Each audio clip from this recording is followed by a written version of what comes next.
Reactor. Roll off. Hello, Reactorites. I'm Joey Ferris with Nerd Reactor, and I know what you're thinking. Why am I wearing the same shirt that I wore in my Dark Souls 3 review?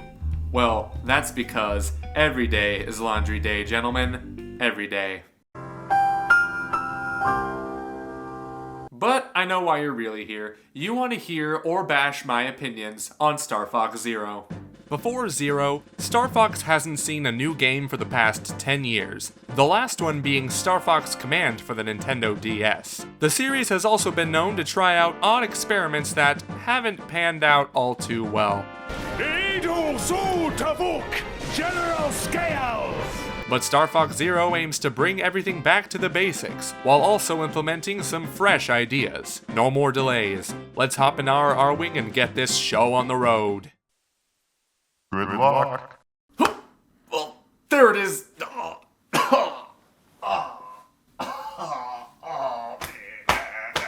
For starters, Star Fox Zero is a reimagining of Star Fox 64, what many fans and critics consider to be the best in the series. The premise is the exact same, but the events that take place in between are different.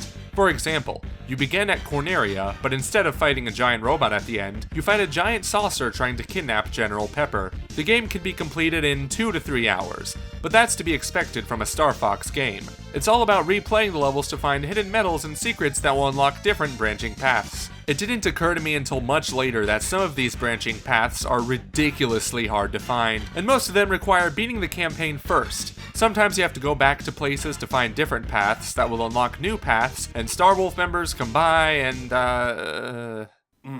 I still don't understand completely how it works. I mean, what matters is that there are way more options in Zero than meet the eye.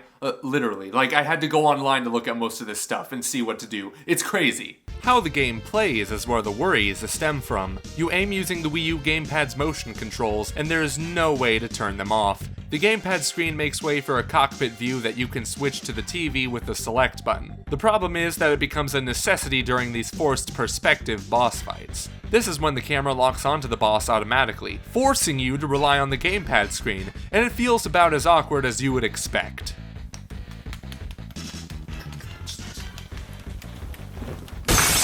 Look, I know I've mostly complained about Star Fox Zero so far, but in the grand scheme of things, this is the Star Fox sequel that fans have been waiting for since 64. It helps a ton that the base game is largely similar to that of 64, but it manages to hold its own pretty well.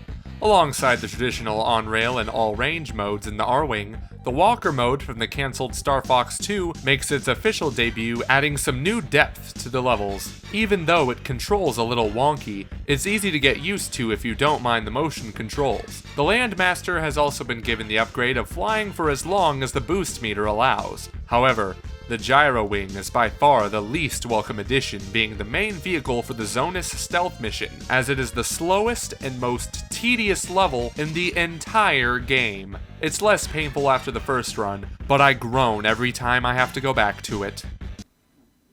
Hey, it could be worse.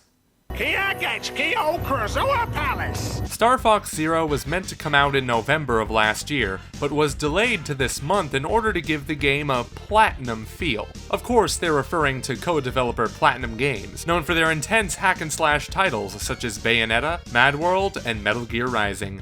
Did they achieve said platinum feel? Kind of. It's not the most intense game on the block, but it looks extremely better than what we saw at E3 2015. Just goes to show how well delays can pay off. But hey, I still want my Zelda U, Nintendo. Stop keeping it from me. I can't wait much longer. I'm going through withdrawals, my hair's falling out.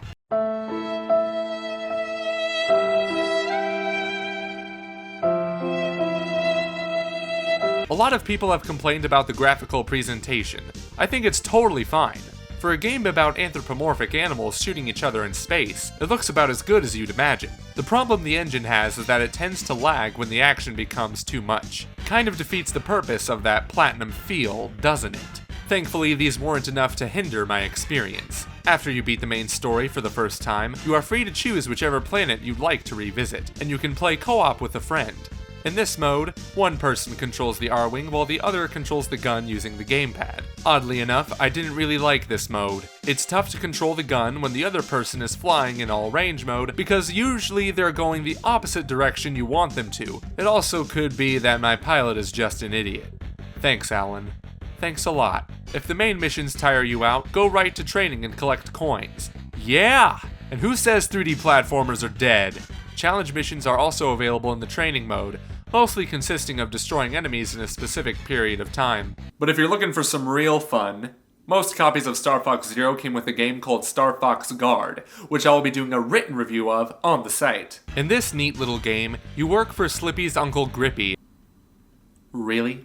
As you try and defend bases using cameras that you can switch views of with the gamepad. All I'm gonna say so far is that I've had a pretty fun experience, and for a $15 digital game, it seems worth it.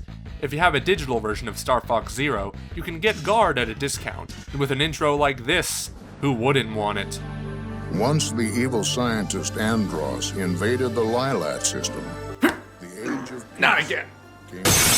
Star Fox Zero has a number of flaws. Forced motion controls and a shortage of content keep this game from being great, but I still stand by the notion that it is the sequel Star Fox fans deserve. By combining the right amount of nostalgia with a good amount of freshness, makes this game a must-play for fans of the series. If you're on the fence about it though, I would recommend waiting for a sale or price drop. And it is with that, I give Star Fox Zero 3.5 out of 5 atoms.